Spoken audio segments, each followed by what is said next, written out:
One of the straw buyers in Fast and Furious, a guy named Osario, bought over 800 guns before the U.S. Attorney's Office decided he was worth prosecuting. That's So, crazy. I mean, it's absolutely. And here's the tragic part is, had Brian Terry not been murdered by cartel bandits doing his duties on the border, patrolling, looking for cartel bandits, that case might have went on for far longer.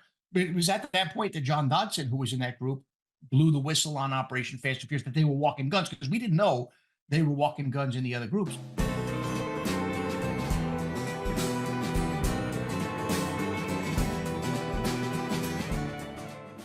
Happens when the cartels would bleed into the U.S. doing stuff like transporting drugs up. But our role was almost exclusively to try to stop the guns from going to Mexico. And that's what happened with the whole Fast and Furious scandal, was that they weren't stopping those guns. And we know what happened with the hero. I mean, Border Patrol agent Brian Terry, former Marine, Bartak guy, elite, just like a rock star of a law enforcement officer. I wouldn't even just narrow that down to Border Patrol. I mean, this guy was unbelievably fit, just like he's what you would look for in a law enforcement officer. And what happened to him highlighted kind of this strategy that they developed in late 2009, early 2010. That was, I mean, it went against the grain of everything we believed in. Well, let's talk about it, right? If you can, for the audience, explain what Operation Fast and Furious was, and then we'll get into the details more later. But if for those who probably don't know the story, would you mind telling us that? Sure. Well, I mean, if you watched the news back then, you heard it was either something that was created by President Obama and pushed down, and then the Democrats said, no, this started under George Bush and continued. Both of those are not really true in any way. I mean, there's stuff that was happening that spanned both administrations that was, not great. But this was a case that started in late 2009, because what happens is federal fiscal year, as you know, but your listeners might not, goes from October to October, right? So in October of 2009, my group, which was the Mexico-bound firearms trafficking group, we were repurposed. We were focusing from that point on home invasion robberies, because Phoenix became the capital in the United States in home invasions and kidnappings in 2009. And obviously, that's not a distinction any city wants. And they were only second in this hemisphere behind Mexico City, which is a city of like 20 million people. So it was crazy. So our purpose was changed from interdicting firearms heading to Mexico to home invasions. So this new group was stood up. Now, in our time, like I was telling you before, the dealers would call us. They would give us a call. We would roll out there. The transaction would not happen until we were outside. They would sell to these shady folks. We would follow the car, stop the car, ask questions. And almost none of these transactions were legit, because we would ask the questions. We would confirm this. We weren't just taking guns for the sake of taking guns. We were taking guns from criminals. So the problem was almost nobody was getting prosecuted for this, because we would call the United States Attorney's Office. That they would decline prosecution. They would come up with all different reasons. And if you read the book, you'll see some of these cases where there were body counts on them already, and they just didn't want to be bothered. So, but what happened with Fast and Furious is this new group took a different approach. Rather than stop the cars and ask the questions, they were documenting these sales and letting the guns leave. Like, they weren't interdicting them, which we had a problem with. Like, the reason we always interdicted guns was because if a bad guy had a gun in his hand, we didn't know, would it be pointed at some cop? Would it be pointed at some kid? Would it be used in a home invasion? So again, if we weren't trying to take guns from honest Americans, but when we knew they were trafficked towards cartels who were killing other people, we would do our job.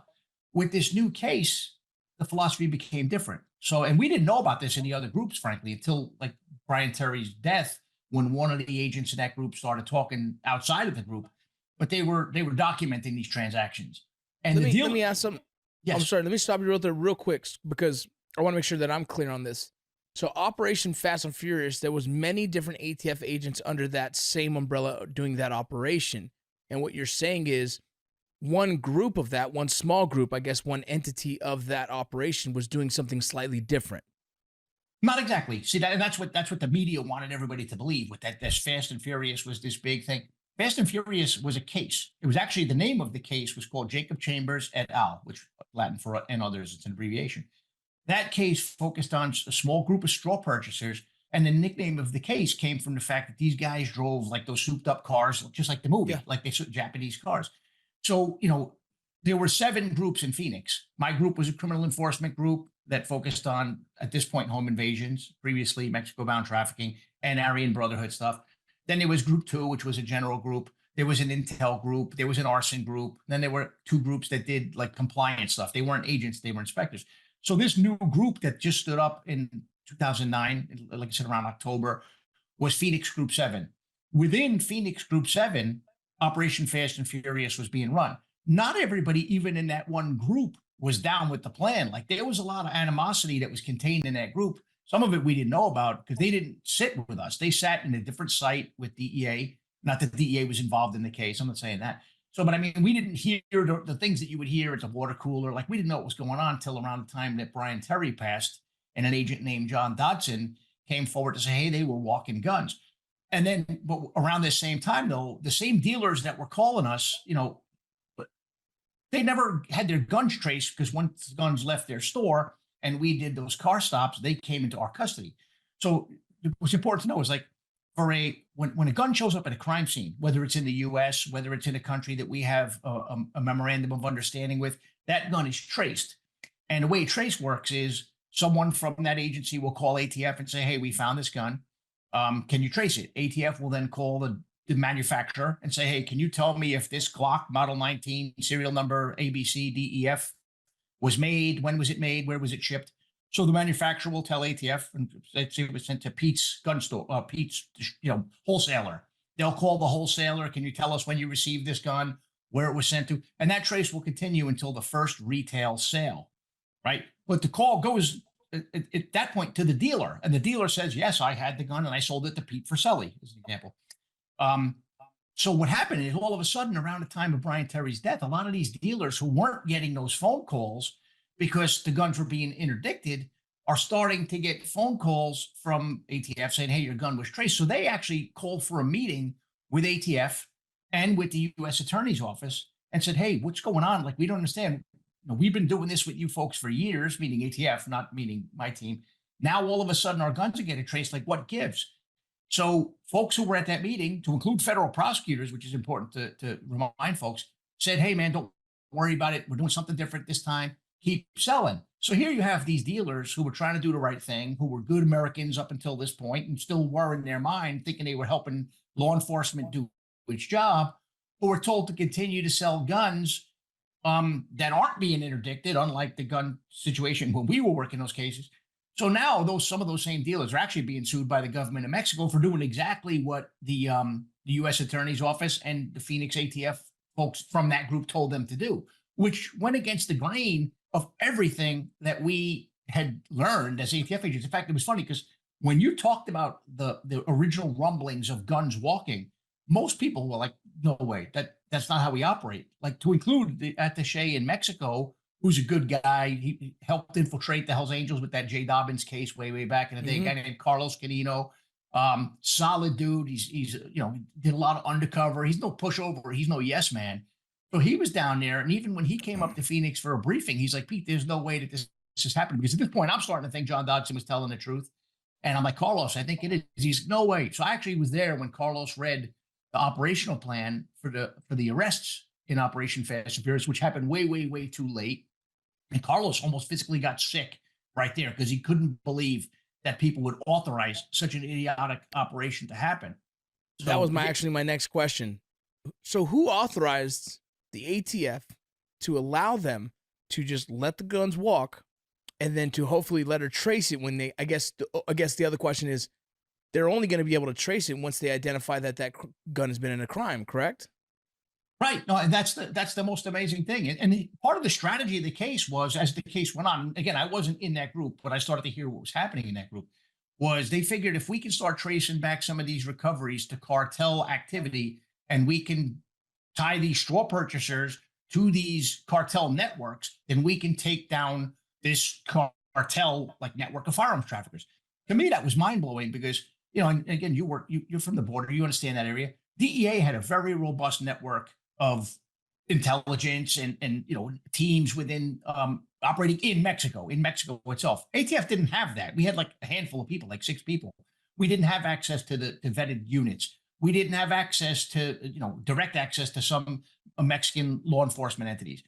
We had no ability to trace to track any firearms once they crossed the border. So the only thing they would rely on is traces, which means you're finding a gun next to a body.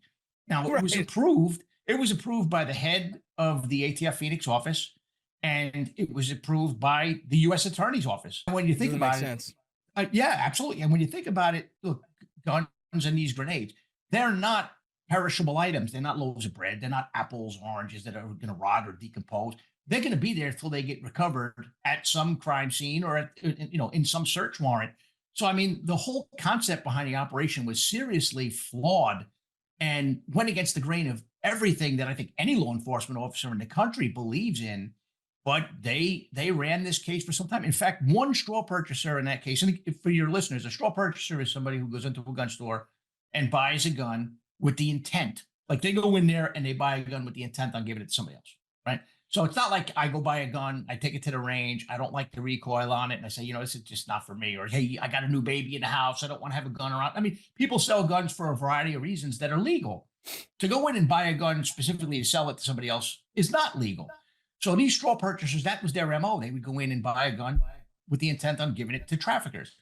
One of the straw buyers in Fast and Furious, a guy named Osario, bought over 800 guns before the U.S. Attorney's Office decided he was worth prosecuting. That's so, crazy. I mean, it's absolutely. And here's the tragic part is, had Brian Terry not been murdered by cartel bandits doing his duties on the border, patrolling, looking for cartel bandits, that case might have went on for far longer. But it was at that point that John Dodson, who was in that group, blew the whistle on Operation Fast and Furious that they were walking guns, because we didn't know they were walking guns in the other groups. And then it was at a subsequent meeting amongst the Phoenix command staff that I was present at, when Bill Newell, who was the special agent in charge of the Phoenix Field Division at the time, came back and said, hey, I would advise you folks to steer clear of John Dodson. The U.S. Attorney's Office is really pissed off at John for talking to Grassley staff, because that's who John called, was Senator Grassley staff. And they hinted that they might indict John Dodson. And here I am saying, wait a minute, all these firearms traffickers that we referred for prosecution, that they made excuses as to why they couldn't prosecute. Again, some with bodies on the cases. Now they're going to indict John Dodson. And that's why I went home that night, had a stiff glass of tequila and a chat with the wife. And the next morning I called Senator Grassley's office and said, hey, I know you're being told by Eric Holder and by DOJ and by ATF that John Dodson's lying. I'm telling you, I'm here and he's not lying.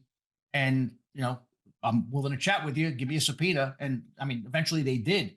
But it was at that point that I had enough, because it went against the grain of everything that I'd learned as a cop and as an agent, and the people who I loved and respected in the profession believed as well. That's what kind of pushed me over the edge.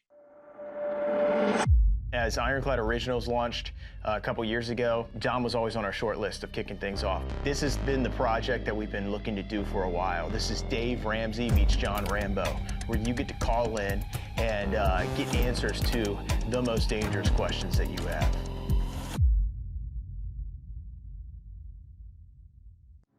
What should I do if I hear shots ringing out? Or what I should do if there's a major terrorist attack. How is your faith tied in to being a protector? Is there a moral case for taking a life? What is your recommendation on critical EDC? What should I have? What's the best? What should I do? What does that look like? What would you recommend? Is there anything I could do?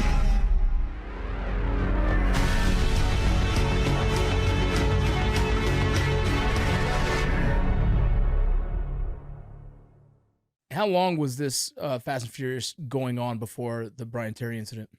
Well, the case started, like I said, in 2009, around October of 2009. Again, I wasn't involved in the investigation itself, but I know the agents are, and the lead agent in that case had worked for me prior to them standing up this Group 7.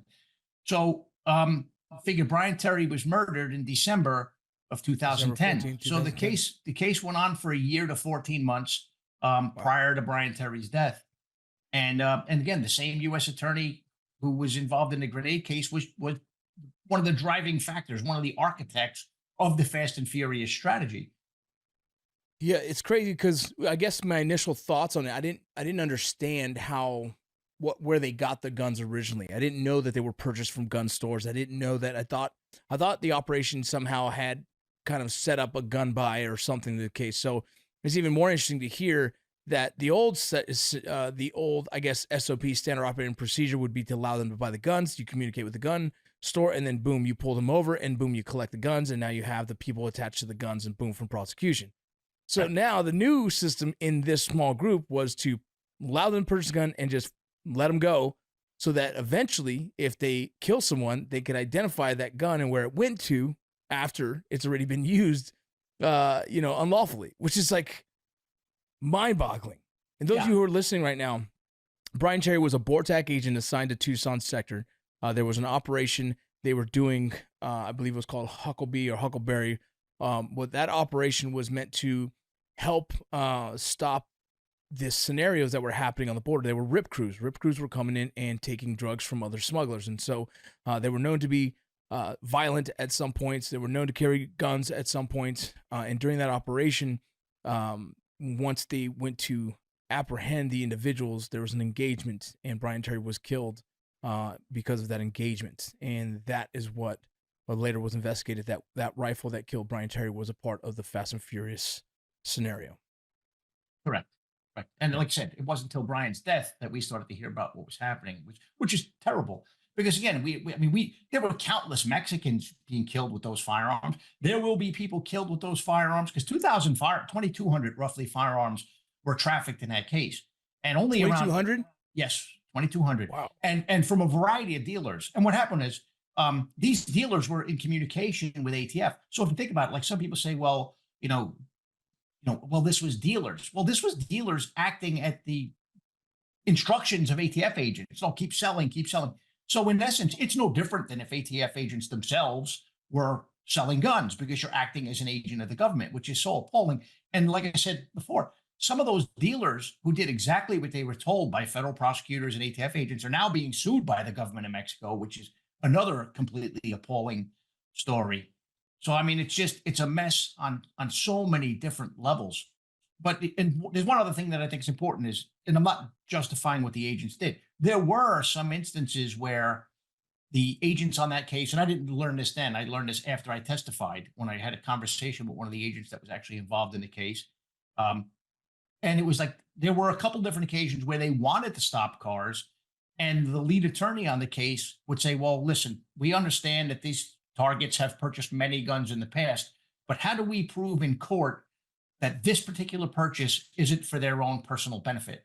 Which, oh, wow. Yeah, right. But exactly, it's an excuse. Now, what my problem with that is, we never asked for permission to stop a car and to ask those questions and to get confessions. So that's not an excuse that I really put much credence in, because why were you even calling and asking? And the other thing that's somewhat even more disturbing is, they were up on wiretaps on some of these targets. So in some instances, they knew that these people were going to buy guns at these dealers before they even showed up to buy them.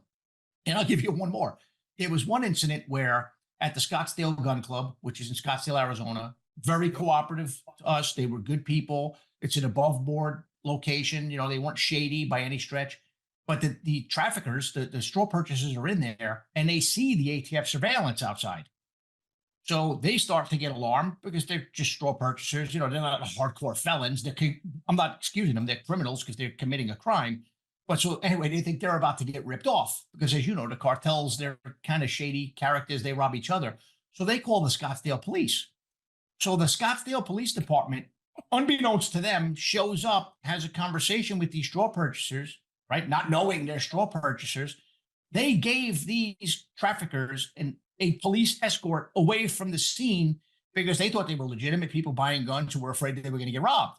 Instead, you had ATF agents watching the Scottsdale police give an escort to straw purchasers off site, so that those guns could go where they were going to go. I mean, it shocks the conscience.